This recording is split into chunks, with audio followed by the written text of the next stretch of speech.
there, Sonic Scholar. You're tuning in our second episode of Sonic Scholar, The Art of Sounds and Learning. Last episode, Art and Joey were with you to discuss the idea of teaching through the use of sound from the times of Aristotle and the development of theories relating to learning styles, especially those that look into the different modalities through which a learner may receive, process, and store information. In this episode entitled In the Zone, we will delve deeper into all things music naman.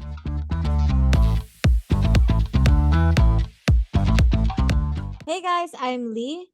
And I'm Soph, and we will be your hosts for this episode. Today, we're diving into a topic that we're all very much familiar with as students. And this is getting in the zone when studying or learning. Whether you're hitting your textbooks and readings for an exam or diving into a new subject out of sheer curiosity, finding that perfect state of focus can make all the difference. So, what are we waiting for? Let's unravel the secrets to getting into the zone of productivity and learning with the help of sounds and music in particular. Hey Soph, before that, why don't we play a short game with our listeners kaya? Ay, G ako dyan. Have you ever heard of the game Would You Rather? Of course! But siguro let's give a short background to our audience. Okay, sige. So, basically, Would You Rather is a game that presents you with two things and you just have to pick one of the two you'd prefer more. So, for example, would you rather love or be loved? In Filipino, mahal mo or mahal ka? Grabe naman the example. Tara, let's start na nga. We'll be giving a total of 2 prompts and we encourage all our listeners to interact with us through the comment section. Just type which option you'd prefer and briefly explain why. Okay, so ready for the first prompt. Ready? Would you rather study in complete silence or with background music playing? Yun. Let's go, Sonic Scholars. Comment tayo for participation points then. But anyways, that would you rather question got me thinking parang I'd prefer complete silence siguro. Or if not that, I'd prefer mga white noise or brown noise lang. Alam mo yun, yung mga 3-hour loops sa YouTube. Pero you know, Lee, what would you prefer? Yeah, actually, I know those loops. Pag-uusapan pa natin yan later, so don't you worry. I tried also, but it's not exactly my cup of tea. Well, kasi I really like studying sa mga cafe na may lo-fi or jazz music. Ewan ko bakit, pero nakaka-relax lang din yung tipong nakakalimutan kong nag-aaral pa pala ako. So listen, this is a sample.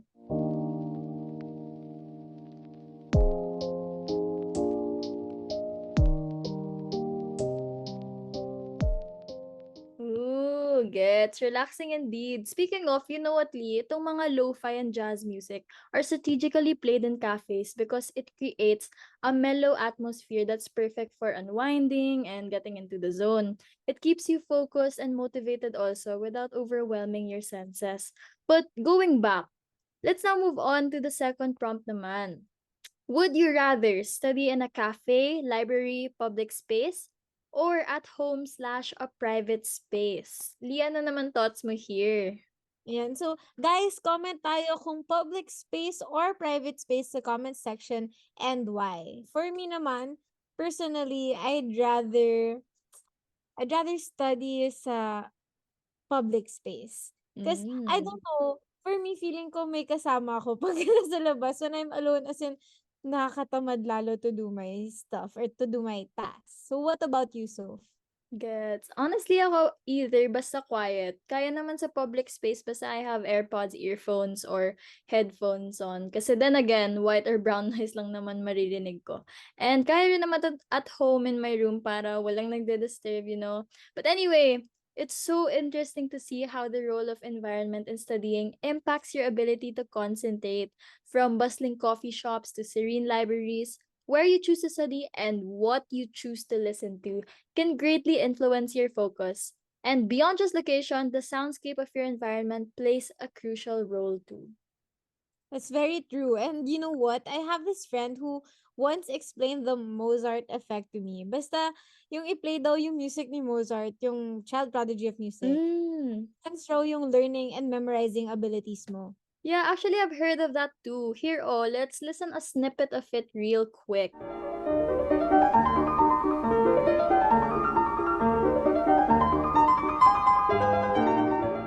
That That snippet was actually Mozart's most sought after piece entitled K448. Many studies claim that it increases the alpha band and median frequency index of background alpha rhythm activity, a pattern of brainwave activity linked to memory, cognition, and an open mind to problem solving. His works were identified by Kochel or K numbers, including but not limited to K16, K550, K184, K448, and many, many more. Oh my gosh, wait. Naalala ko lang na as a point of reference, may researchers din na nagdi-discuss ng Suggestopedia. So, actually, that's a teaching method proposed by Georgy Lozanov. So, in relation to Mozart's music and helping us concentrate, the Suggestopedia method offers an opportunity for an experimental study of unconscious mental activity. So, in hopes of achieving a suggestible state in learning. So, imagine Mozart's music does have that ability to also strengthen memory reactivation mechanisms like TMR or targeted memory reactivation through the cognitive benefit of listening to classical music. So kahit di tayo aware of the benefits agad, we still gain them unconsciously. That's right. I think the perfect opportunity na rin ito for me to plug the types of noises. Since some people find music effective for them, marami rin naman who'd prefer listening to noises to focus, like me. Ayan, tama ka dyan. And if I'm not mistaken, maraming types of noises, but the most popular ones include pink noise, red noise, white noise, and of course, brown noise. Yup, all those types have different effects on psychomotor speed and one's cognitive function when learning. For example, white noise is often used to mask unwanted distractions. It's a constant and unvarying sound that contains all frequencies in the audible spectrum at equal intensity. Since it fills the auditory space with a steady stream of sound, it effectively drowns out background chatter, traffic noise, and other distractions para you maintain focus and concentrated.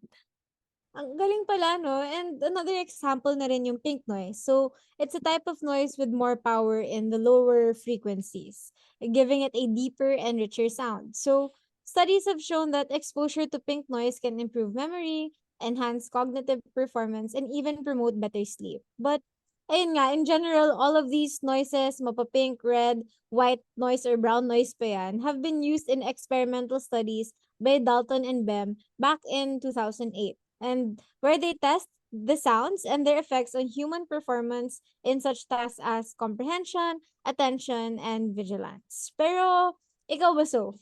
What do you find effective for you? Do you incorporate specific music while doing tasks or may iba ka pa na ginagamit na productivity techniques?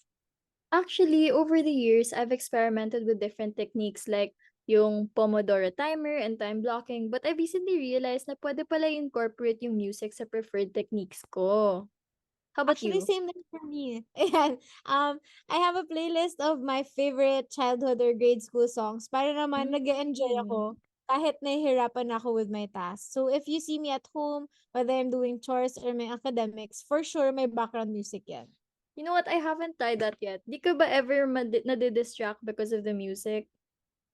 Well, for me, not really because, but I only use that technique pag long papers yung sinusulat ko. So, alam mo ba, there was actually a study from the Multimedia University in Malaysia that made an experiment to figure out the benefits and limitations of including background music in the classroom. Grabe, na ko lang naisip na pwede pala yun, no? So far, I haven't encountered any school who tried that. Pero what happened sa experiment ba? Well, they discovered na may binabagayan na task yung specific kind of music. So let's say, research paper type na you would need sustained or prolonged attention, mas beneficial if you would use music with a slower tempo. But if task naman siya Mm. na requires problem solving or quick thinking, faster tempo would be better. Ah, so you mean to say adding music becomes beneficial when you know what type of music is most suitable for specific tasks?